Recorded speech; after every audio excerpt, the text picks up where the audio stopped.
Сәлеметсіздер ме? Бүгін тілдерді дамыту орталығының оқытушысы Жаңабаев Даниярмен танысатын боламыз.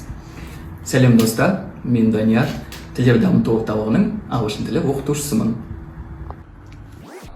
Данияр, орталықта жұмыс жасап жатқаныңа қанша уақыт болды? Мен осы орталықта жұмыс жасап жатқаныма 2 жылдан асты.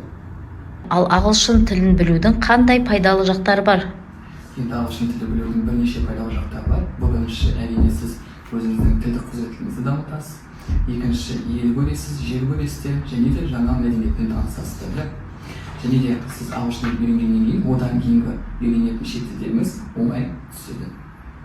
Тағы да қандай шет тілдерін меңгергенсіз? Ағылшын тілінен басқа мен неміс және қытай тілдерін меңгергенмін. Сіздерге бір қызықты факт болу үшін, ол екінші шетел тілдері сіздің бірінші шетел тіліңіз, яғни ағылшын тілі негізінде құралады және әрі қарай дамиды. Данияр, сізге ең соңғы сұрағымыз, тіл үйренгісі келетін жандарға қандай кеңес бересіз? Бірінші кеңес: қорықпаңыздар, үйреніңіздер, батыл болыңыздар, және де біз сіздерді әрдайым өзіміздің орталығымызда күтеміз. We welcome you in our learning center. Please come in.